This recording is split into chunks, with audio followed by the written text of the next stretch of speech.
Hello and welcome to this edition of World at War. My name is Mohammed Saleh.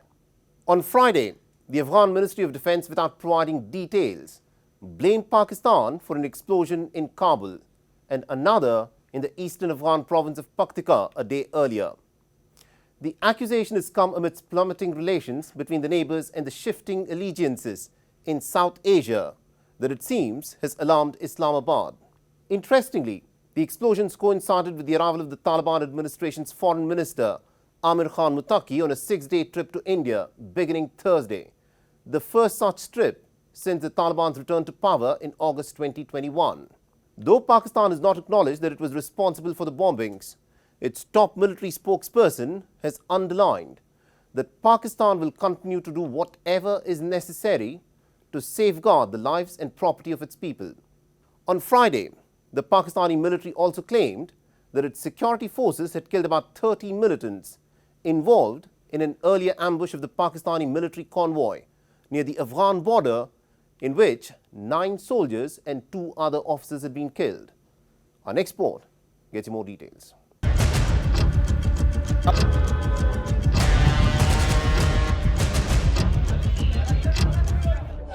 Islamabad has repeatedly accused the Taliban government, which stormed back to power in Kabul in August 2021, of providing a haven to anti-Pakistan armed groups, particularly the Pakistan Taliban, better known by its acronym TTP. Set up in 2007, the Pakistan Taliban, also known as Tehreek-e-Taliban Pakistan, is an umbrella alliance of Sunni militant groups who have been waging an armed insurgency against the Pakistan government for close to 2 decades.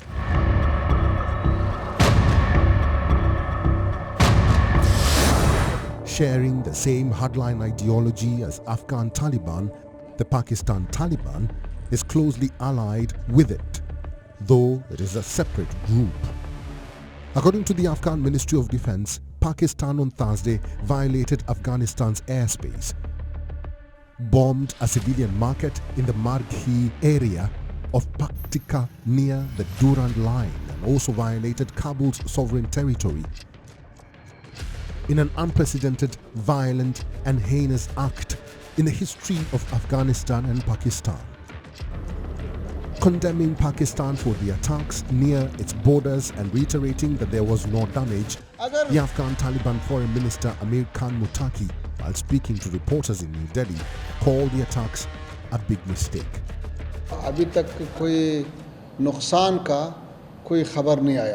There have been no reports of damage from explosions so far.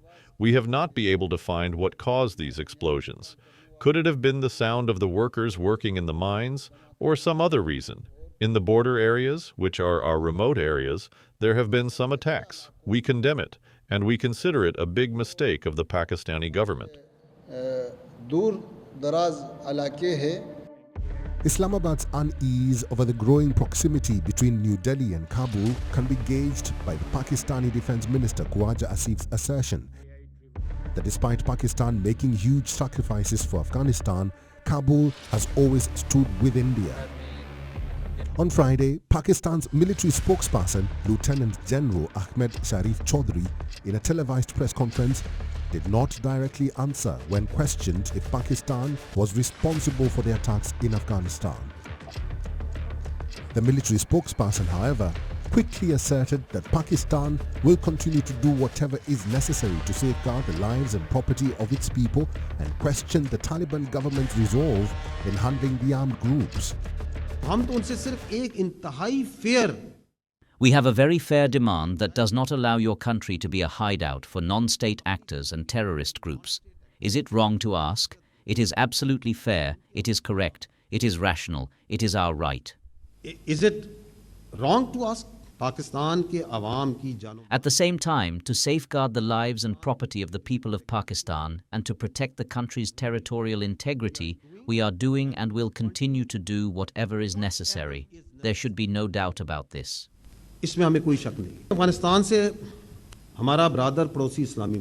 Afghanistan is our brotherly Muslim neighbor. We have historical and cultural connections. For more than 4 decades, we hosted them at different times. We just demand the Afghan government not allow its soil to be used in fomenting terrorism against Pakistan.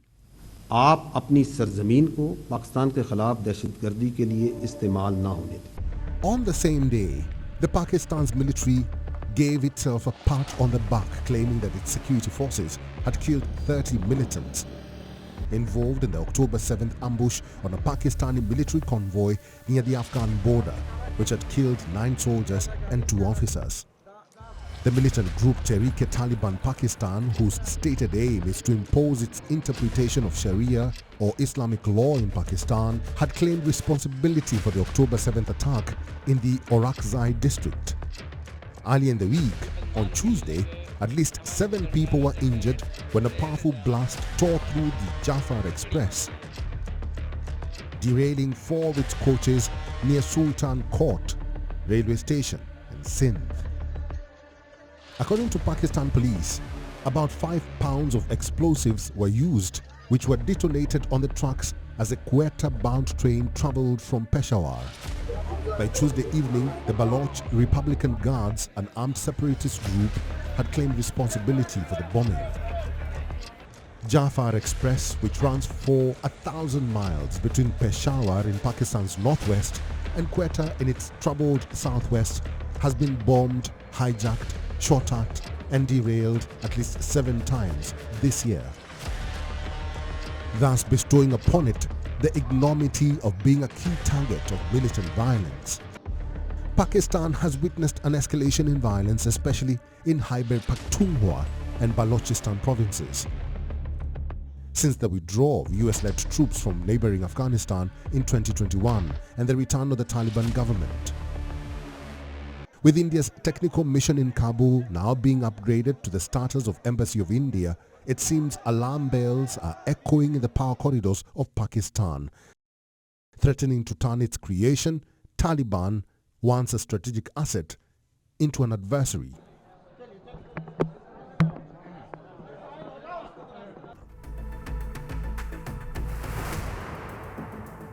For 2 long years, the Israeli attacks on the Gaza Strip have changed the Palestinian territory forever.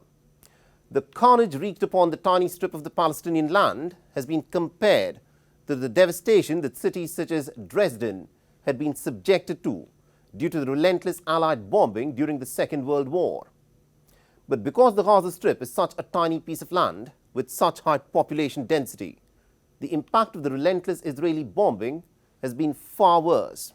More than 67,000 Palestinians, an overwhelming majority of whom are said to be women and children, have been killed in this 2-year-long Israeli onslaught. More than 150,000 Palestinians have suffered grievous injuries, many of them having to undergo amputations. But now Donald Trump, the president of the one nation that can halt this bloodletting, through his 20-point peace plan, has applied the brakes on the Israeli war machine. In the first phase of this peace plan, Hamas has agreed to release all Israeli hostages, both dead or alive, from its custody. The Israeli tanks have pulled back from some parts of the Gaza Strip, but have stayed put in almost about 53% of the Gaza land. To address the chronic hunger and the sweeping famine, about 600 trucks of food are to be sent in every day. The dreaded Gaza Humanitarian Foundation centers that have been created by the Israelis and the United States, apparently to distribute food, but were condemned as nothing more than death camps by the humanitarian agencies, have been shut overnight. There is at this moment a sense of relief in the Gaza Strip that the relentless dropping of bombs by Israel has been halted. Donald Trump's peace plan is more in the nature of a roadmap. The first phase of the 20-point peace plan is the easier one. But what happens once all the Israeli hostages have been released by Hamas as part of this peace deal is really very hard to predict. The Palestinians have already rejected the idea that Tony Blair, the former British Prime Minister who brings with him the heavy baggage of the Iraq War of 2003, has been condemned as simply unacceptable. Will Hamas agree to lay down the arms? Will the State of Israel pull out of the Gaza Strip completely? And more urgently, will Israel allow the Palestinians to rebuild the Gaza Strip?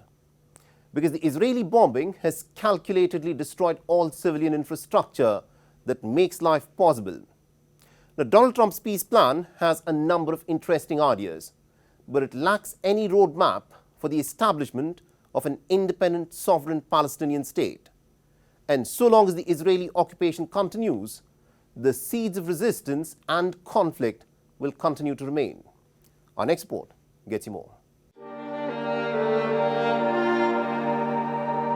As the Palestinians walk back along the dusty roads, amidst the massive wreckage of buildings bombed repeatedly by Israel to rubble,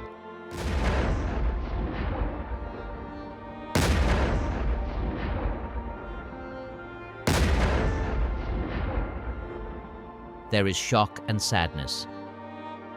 The scale of the devastation because of the Israeli war that Tel Aviv fought with American-manufactured fighter jets and predominantly American-supplied bombs is difficult to comprehend.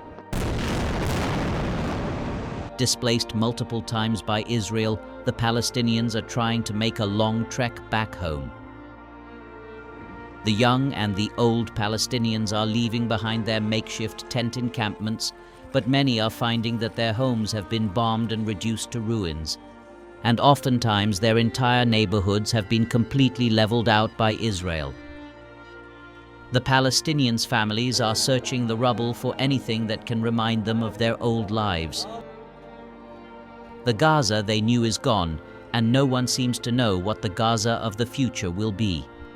The situation is tragic. There are no houses, there are no streets, no cars able to enter. We went on foot and came back on foot. There is no life at all. There is destruction, total destruction. For those who are going back, what are they supposed to find? Either they find their houses destroyed or find no signs of the house at all, or the windows and doors gone. There is nothing. There is no life. But the people would like to go back, as they think it's better if they build a tent on the ruins than staying far away from their land. The war has destroyed or damaged more than 90% of homes in Gaza and almost all infrastructure. Almost everyone in the territory has been displaced many times over.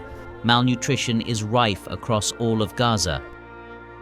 The ceasefire is meant to be accompanied by a surge in humanitarian and medical aid into Gaza through all 5 crossings from Israel, though it is unclear how and when this will happen. The Israeli army radio has said Israel will allow 600 aid trucks into Gaza each day, but aid agencies say such quantities are grossly insufficient. Leading international agencies, including the United Nations, Palestinian Refugee Relief Agency, the UNRWA, has said they are yet to receive details on what role they would play during the ceasefire. Donald Trump, who has been instrumental in making this deal happen, has said that everyone will be treated fairly. I think it's going to be great. I think it's the hostages will be coming back Monday or Tuesday. I'll probably be there. I hope to be there, and we're planning on leaving sometime Sunday, and I look forward to it. And everybody I see is celebrating in Israel, but they're celebrating in many other countries too. A lot of the Muslim and Arab countries, they're celebrating. Everybody's celebrating. Everybody loves the deal. So it's a great honor to have been working on it. And as you know, it's all finalized and done. We've had a lot of terrifically talented people. We've had tremendous support from UAE, Saudi Arabia, Qatar has been unbelievable. Egypt, as you know, and Jordan, Indonesia. I mean, it's I don't want to leave anybody out. Just so many different countries. It's been incredible. Nobody's seen anything like it. So I think in a year from now, it's going to be great. For more than 2 millennia, the Abrahamic Holy Lands have been the most contested piece of real estate in the world. Donald Trump has said that his 20-point peace plan will bring everlasting peace to the region, and although this year Donald Trump did not win the Nobel Prize for Peace, there are many in Israel who say that it is Trump who should have won the Nobel Peace Prize. Well, I'm quite surprised, actually. I thought he will get it. I think it's the most difficult conflict in the world, and being able to at least initiate a ceasefire and maybe something that will lead to peace. I think it's no one ever did it, and I think he could have received it. It's too bad he hasn't. Next year maybe we'll get him because he really, really cares about life, about people, about what people need, what the Israeli people need. Really cares about peace in the Middle East. At least about 40 people, including children, were killed and 80 others were wounded in a Myanmar military airstrike on a festival event and protest on the 6th of October in central Myanmar's Changyu township. Reportedly, 2 motor-powered paragliders flew right over the crowd, dropping bombs and unleashing mayhem. The airstrike underlined the fact that a motorized paraglider, known locally as a paramotor, which is a low-tech but a lethal weapon, has become a fixture in the junta's brutal aerial campaign in a bid to regain control of the country. Now, according to global monitoring site ECLATE, in January 2025 alone, 8 such attacks were recorded in the townships of Tongta, Paletwa and Sagaing, resulting in at least about 9 deaths. Since a military coup in 2021, which triggered a civil war with armed resistance groups and ethnic militia, thousands have been killed and millions have been uprooted from their homes. Our next report gets you more.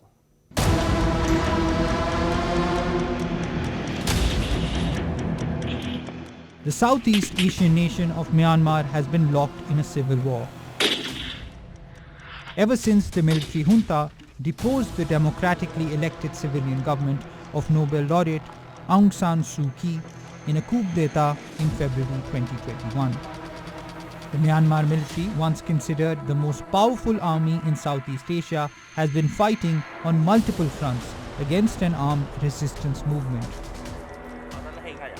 Loosely aligned with several ethnic minority rebel groups with a bitter history with the military. Since the 27th of October 2023, an alliance of 3 Myanmar ethnic minority groups, the Tang National Liberation Army, the Arakan Army and the Myanmar National Democratic Alliance Army, collectively known as the Brotherhood Alliance, has launched coordinated attacks on the Myanmar military, delivering multiple setbacks. These setbacks have severely dented the battlefield capability of the Myanmar military, which is at its most vulnerable in the past 60 years and is facing its sternest challenge. But in the face of this fracturing conflict, it is civilians on the ground who at times become soft targets for the military. On Monday evening, hundreds of people had gathered in Myanmar's Changyu township in the central Sagaing region to mark Thadingyut, the festival of the full moon. With some holding candles at the event, it was both a celebration and a protest against the military. But the celebration soon turned into horror when motorized paragliders flew overhead and dropped bombs onto the crowd. Witnesses reported that the gathered people attempted to run when they realized the paramotor was flying overhead, but to no avail. Human rights watchdog Amnesty International denounced the nighttime attack and said that it should serve as a gruesome wake-up call that civilians in Myanmar need urgent protection. Though the Myanmar junta has touted elections beginning on December 28th as a path to reconciliation, the UN experts are not so optimistic and have dismissed the vote as a fraud to disguise continuing military rule, and rebels have vowed to block it. The upcoming polls are to be held in phases starting on December 28th, with the result date expected at the end of January. According to the Global New Light of Myanmar, 57 political parties that comply with legal requirements and over 5,000 candidates would run in the national election. The military, however, is busy besieging rebel enclaves, aiming to expand territorial control ahead of the polls. Though the junta has lost large amounts of territory to rebel groups, it has in recent months been making significant gains through an especially bloody campaign of airstrikes and heavy bombardment. According to the think tank, the Stimson Center, the role of China, which has economic interests in the country, is crucial. as Beijing has increasingly intervened by providing significant amount of support and equipment to the junta. As the Association of Southeast Asian Nations or ASEAN officials prepare for a meeting later this month, pressure has been mounting on the Myanmar junta, which has taken advantage of reduced scrutiny to carry out war crimes with impunity. On Thursday, Malaysia's Foreign Minister Mohammed Hassan arrived in capital Naypyidaw and met with Myanmar junta leader Min Aung Hlaing with Myanmar's planned elections, as well as the cessation of hostilities on the meeting agenda. Will the civil war torn Myanmar witness its first general elections since the coup of February 2021? And more importantly, how free and fair this election will be?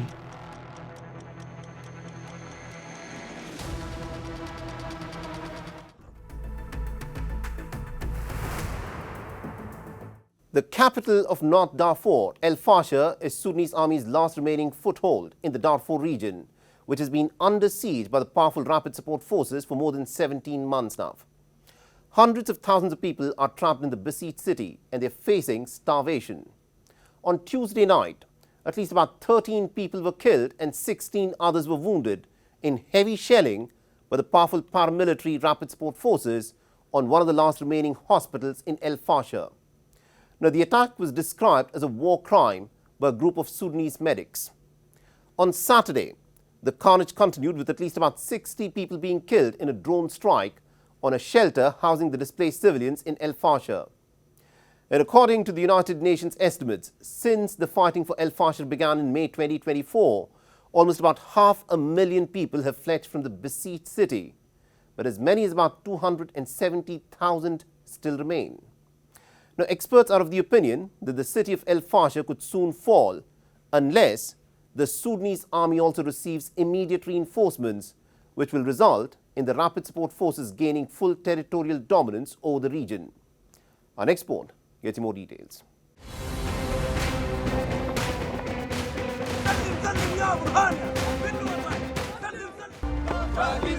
Africa's third largest country by size, the Republic of Sudan, has been torn apart by a power struggle since April 2023 between the Sudanese army chief and the country's de facto leader, Abdel Fattah al-Burhan, and the paramilitary rapid support forces commander, Mohammed Hamdan Dagalo.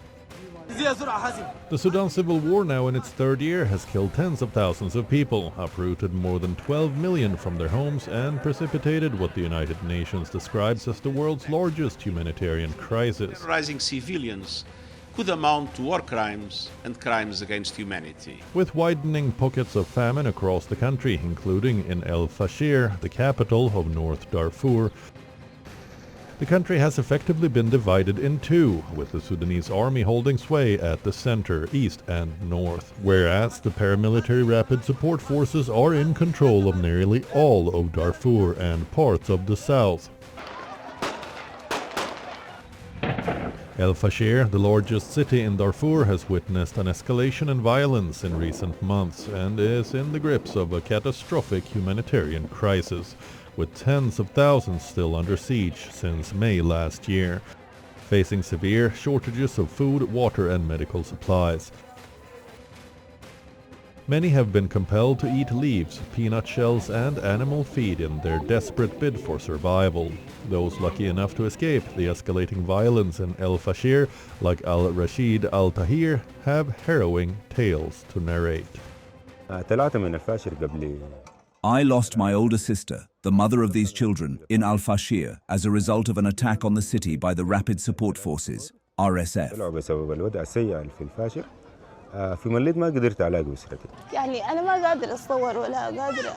This was the hardest situation in my life. I am still unable to imagine this situation. We were in a place where there was no means of transportation and nothing to help us carry our sister in to take her to the hospital. We were in a situation we cannot imagine.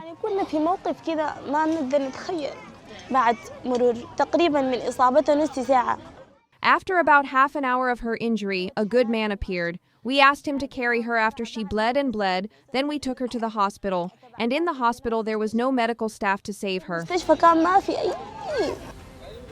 It hasn't helped matters that the incessant fighting in El Fasher has forced most health facilities to shut. On Tuesday night, the paramilitary rapid support forces heavily shelled the Saudi hospital, which is one of the last remaining hospitals in El Fasher, killing at least 13 people and injuring 16 others, including a doctor and a nurse.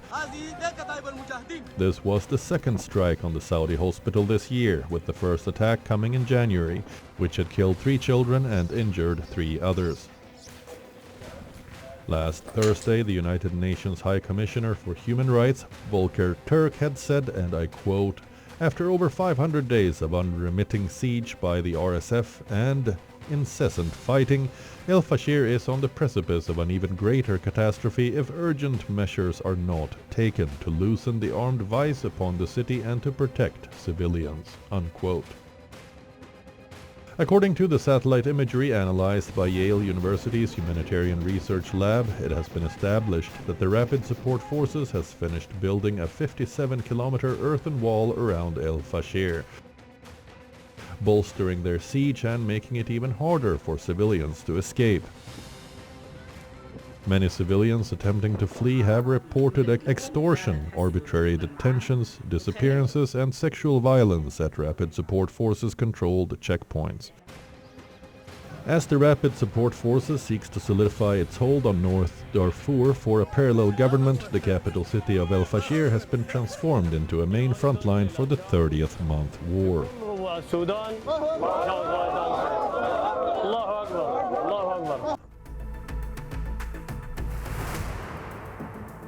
And with that, it's a wrap on this edition of World at War.